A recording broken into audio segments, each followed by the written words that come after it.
What's up, Cradle fans? It's another week, so we have another video. Today we're talking about my boy Elder Whisper, probably my favorite character. And fun fact, the first time I ever got into a Reddit argument was over his power level. But let's get into it, because I love talking about Whisper, and I think I might have some interesting stuff in here for you. All right. The mystery, the enigma of Elder Whisper. All right, so let's cover some basics. Elder Whisper is a five-tailed white fox. He is the clan founder of the Juwei clan, and he lives in a tall tower that no one really understands. And I've got some quotes here that are interesting. So Elder Whisper had joined the clan founders to create the Juwei clan, dominating the native remnants to carve out a section of wilderness in Sacred Valley. He had created the Path of the White Fox and used its powers to control and assimilate several lesser clans. Okay, next we have the Juwei clan signature Path of the White Fox had been created by and named for the very sacred beast that stood before Linden. They produced Madra to deceive the senses, to create illusions that twisted light and sound. And Elder Whisper was the Path's original master. Now this is interesting because the way that Linden describes this, he leaves out dreams because he doesn't understand. I'll get to that later. So Elder Whisper, huge five-tailed white fox. Now there are other foxes all throughout the valley. There's a lot of single-tailed foxes. In the beginning of book 1, we see a three-tailed fox. That three-tailed fox isn't powerful. All sacred beasts in Sacred Valley are weaker than normal. But it's interesting because I guess it's what a mature fox would be with three tails. Elder Whisper has 5. In classic Eastern culture mythology, there's the 9-tailed fox. We see that in a bunch of animes. So I'm assuming that 9 tails is monarch level, but I don't really know. All right, let's talk about his power set real quick. This is at the very end of the book. A 5-tailed snow fox the size of a man waits nearby. He is soundless, scentless, and this is important. His presence masked to both sight and spirit. He's an ancient sacred beast, one of the original inhabitants of this valley, and he is only seen when he wishes to be. Okay, so this is important because all throughout the first book, when we learn about the Path of the White Fox, it never talks about masking the spirit, ever.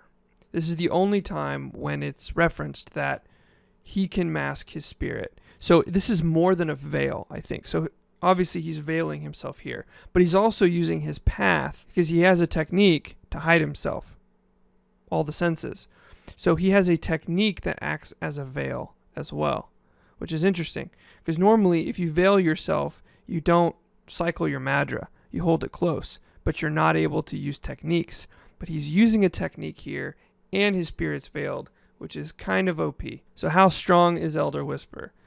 This is what I got into the big fight about way back when. I'm going to tell you right now, he's a true gold. I'm going to prove it right here. I mean, I can't prove it because we don't know, but I'm going to try and prove it to everybody. Okay, so this is going to rely on some words of Will because we don't know, like we don't have enough information from the books. But luckily, Will answered a whole bunch of questions when we were polling him for the deathmatch short stories. So someone asked him, Elder Whisper versus Lee Marketh, which was perfect. So Will responds, Elder Whisper might be able to hide and run if the terms of the battle allow such a thing. But Lee Marketh very well might be able to catch him, and if he can, then Lee Marketh wins it. He's a level above Whisper. Now you'll see on the next slide that doesn't mean he's an overlord. It means he's a realm below. This paints Marketh in the Lord realm. This paints Elder Whisper in the Gold realm, because we already know that Lee Marketh is an Arc Lord. But of course, during that Q&A, right after he answered that question, everyone freaked out. Wait, so Whisper is above an Underlord? That's crazy. And Will's like, oh shit. No. He's not that strong. He's several levels under Marketh. It's just that Marketh would be relying solely on brute force, blah, blah, blah. But then at the end, he throws in, he is, however, by far the strongest active being in Sacred Valley. Now, I also want to call out active being. Active being. So there's probably some other being or multiple beings in Sacred Valley that are not active. But because Whisper is, he gets to be the strongest. We couldn't talk about Whisper unless we talked about that damn tower, because there's some interesting stuff going on in that tower that I think now that we've progressed all the way through Underlord, we have a better idea of what could be happening. All right, so let me describe it real quick. Only one tower stood out in the Way territory, a needle of white, so tall that it seemed thin, rising above the purple roof sea like the mast of a great ship.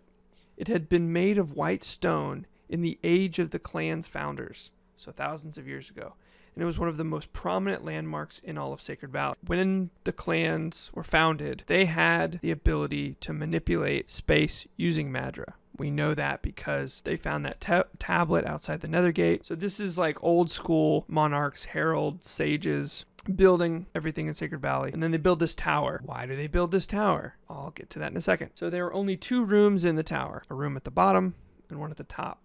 In between was nothing more than a spiraling staircase, thousands of steps that represented a monotonous journey to the clan's oldest ally. Damn Tower Part 2. Okay, so before I talk about this first bit, I'm going to talk about the second. I want to call something to y'all's attention. Elder Whisper sat on his haunches, watching the clan below through an open floor-to-ceiling archway.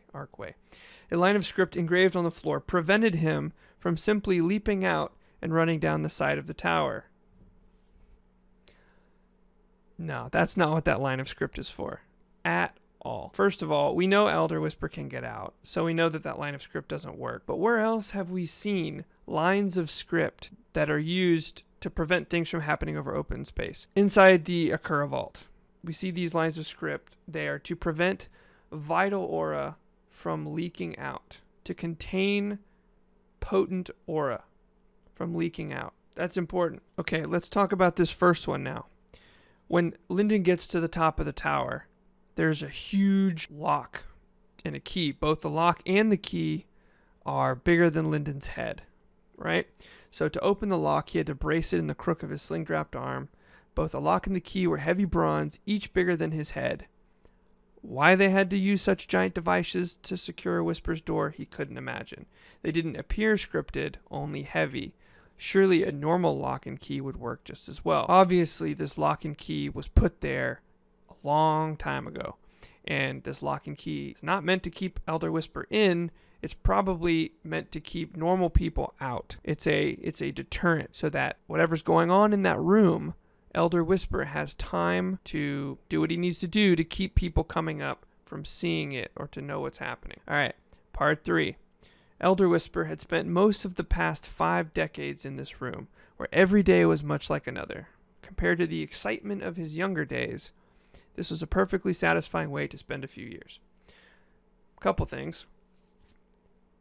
50 years is a few years to Elder Whisper. He is old, very old, and he comments on the excitement of his younger days, which I think is important because of what I'm going to get to at the end. And then I want to call to attention this piece of writing, which I didn't really have another place for, but I find it interesting.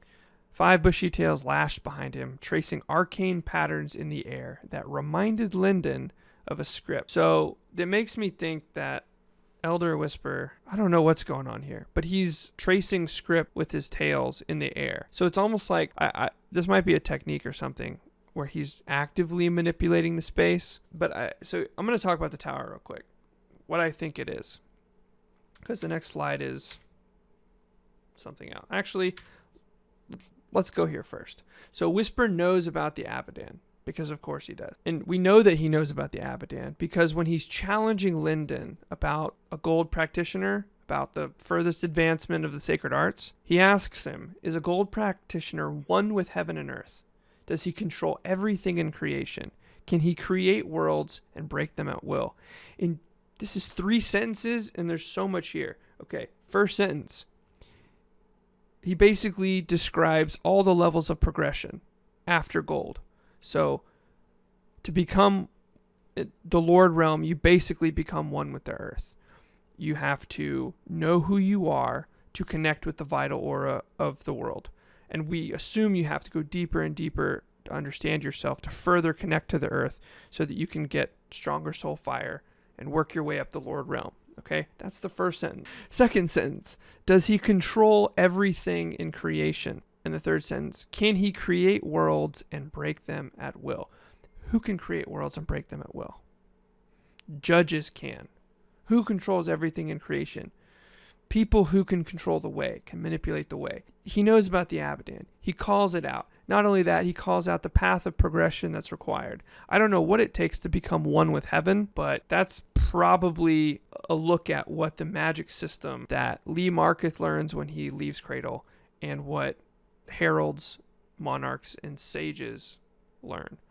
And sages probably become one with heaven with their very specific techniques.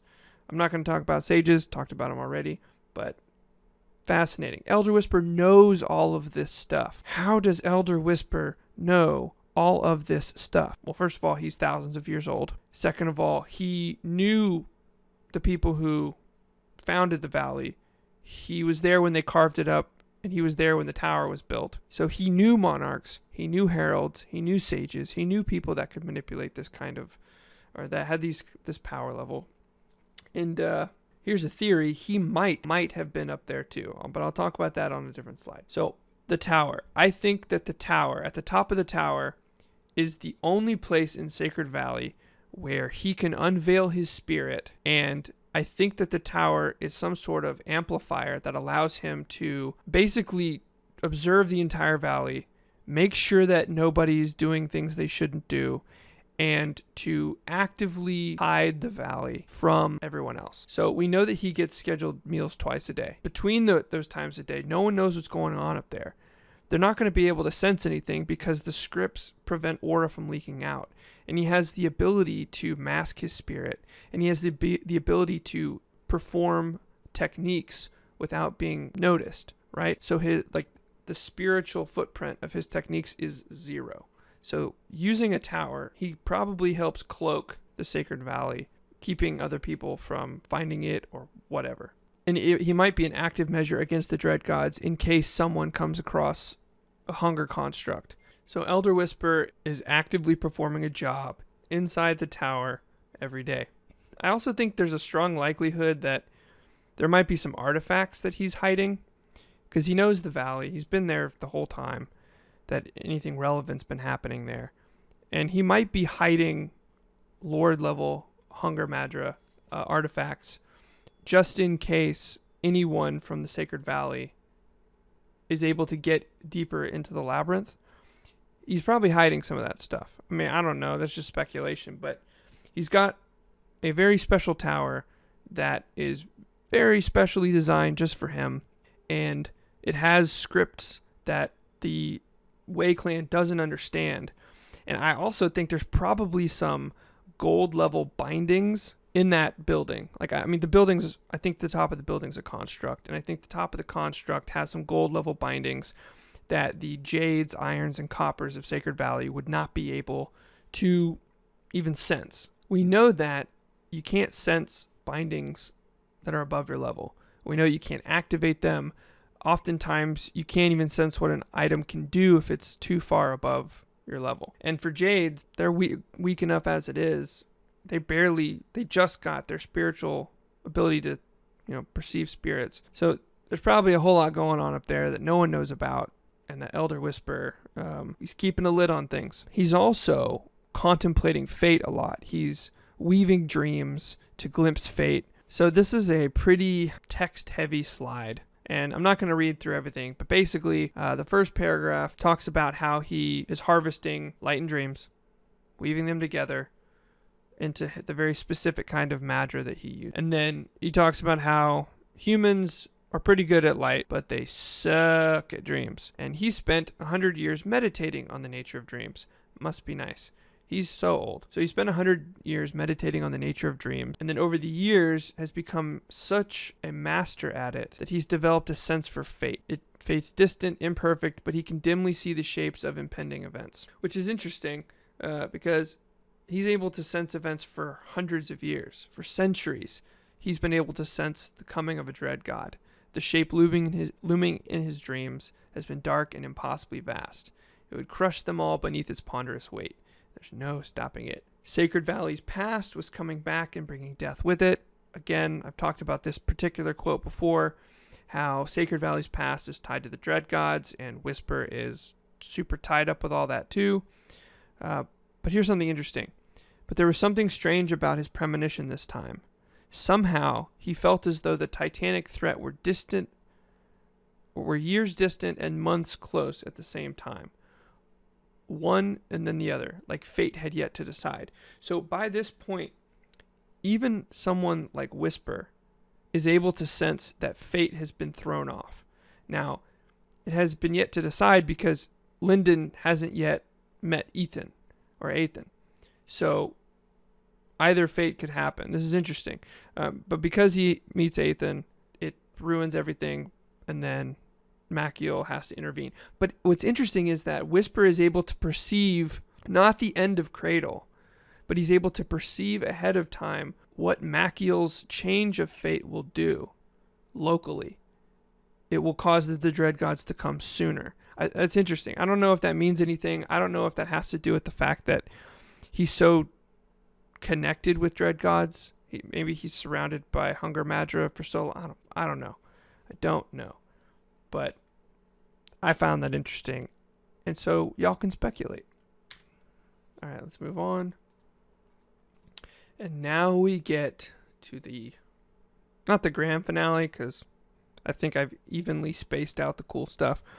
But here's some heavy speculation. Maybe. We've got Juwei the Ghostwalker Fox.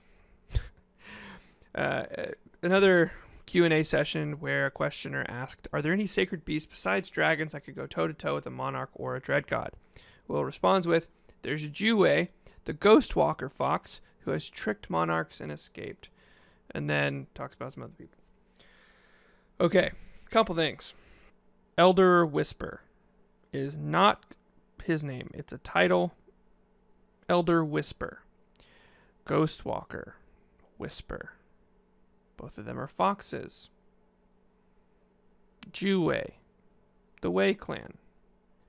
Either Will is purposefully trolling us into our graves, or there's a major connection there. Now, okay, I do not, we know what Elder Whisper's power level is. We know he's a gold, likely a true gold. We don't know why everybody is weak as shit in the Sacred Valleys. We don't know why a 3-tailed white fox in Sacred Valley is so much weaker than a 5-tailed white fox. We know that Whisper did not grow up or was not born in Sacred Valley. He traveled there and helped found it. He helped wrangle in the remnants. He helped subdue lesser clans. He was with the other power group to get control over Sacred Valley so that whatever they were going to do there could be done, right? That implies that there was a time before dread gods in Sacred Valley, which means there was likely a time in Sacred Valley before the curse or the energy drain. So before Elder Whisper arrived at Sacred Valley, there was not a curse likely. Elder Whisper, with the other founders of the clans, subdues the region because they need the region for whatever reason. They subdue the remnants, maybe capture a few, maybe turn them into dread gods. Who's to know? And then when they do their thing, and then they all have to leave, somehow someone pisses off Lee Marketh, the Wei clan does, and they all leave. Okay? But someone needs to stay and make sure that no one finds the goods, finds the, all the treasures that will cause the beasts to come home for whatever reason. Lee Marketh leaves Cradle thousands of years ago, knowing that eventually the 4 beasts will come home. Because it's the first thing he says when he comes through the portal. So they all left knowing that Sacred Valley is important and they need someone to watch out for it. Why not Juwei the Ghostwalker Fox? You know, someone who's so skilled they can go toe-to-toe with a monarch or a dread god, tricking them and escaping. Who best to hide something from the powerful creatures of the world than the master illusionist himself? So yeah, I think Elder Whisper was once Juwei the Ghostwalker Fox, but because of his thousands of years in Sacred Valley, his power has slowly dwindled. And I think because his power has slowly dwindled, Sacred Valley was discovered by other monarchs of the world, like Ahura Malice. Maybe 400 years ago was when that balance shifted and Elder Whisper became too weak to hide from the monarchs. And Ahura Malice figured it out. Once Malice had knowledge of Sacred Valley and could protect it, she is then the nuclear deterrent for Regan Shen. Because Regan Shen likes dread gods, Sacred Valley's the birth of the dread gods, Regan Shen likely wants to come and fuck with Sacred Valley. So it's kind of like the grand conspiracy, right? Elder Whisper, the super powerful sacred beast, Juwei the Ghostwalker Fox, put in charge of hiding Sacred Valley from the world for whatever reason. There's kind of a big plot hole there. Why? Other than to keep the dread gods from coming back. But if the dread gods were once too weak to be dread gods, it doesn't make sense. There's got to be some grand plan at work. However, now he's too weak because Sacred Valley has drained him, and that's why he spends most of his time in the tower, because he's trying to not have his power drained to the point where he's too weak. And I guess he's trying to do whatever he can to push fate in the right direction. He probably had something to do with the sage finding Sacred Valley. And he might have had something to do with the sage dying. Don't know. Not gonna get into it. Just speculating, throwing it out there. But I definitely think Elder Whisper is the steward of the valley and was once keeping it hidden from everyone else. All the monarchs, everyone else. He was hiding it from everyone. And then he got too weak. Because he also does say earlier in the book that when the Unsold comes to him, he's surprised. Like, that is interesting. And then after Linden leaves, he and himself have a conversation in like their little dream world about how Linden is probably connected. And they probably already knew this. But it's interesting because Elder Whisper makes the choice to tell Linden to spark in him the motivation to push beyond what Sacred Valley knows. Towards the end of the book, Linden, he says both Serial and, I think he's at the Heaven's Glory School, both Serial and Elder Whisper said he could go beyond gold. So he took that lesson from Elder Whisper. So anyway, this video is once again running to be about 30 minutes. So I'm going to wrap up here. My thoughts: Elder Whisper was once a sacred beast so powerful that he could hide from monarchs. And so because of his skill set, the heralds and monarchs that founded Sacred Valley and founded the clans left. They left him in charge of keeping Sacred Valley hidden because reasons. And over time, he has slowly atrophied. His power level slowly atrophied because of the power drain or spirit drain that is Sacred Valley. Yeah, that's pretty much it. Let me know what your thoughts are in the comments. Have you thought about this stuff about Whisper before? Am I missing any important text? Let me know. Let's talk about it. We can discuss it in the comments. We can discuss it on Reddit. If you're a Discord member, hit me up in Discord. We can talk about it there.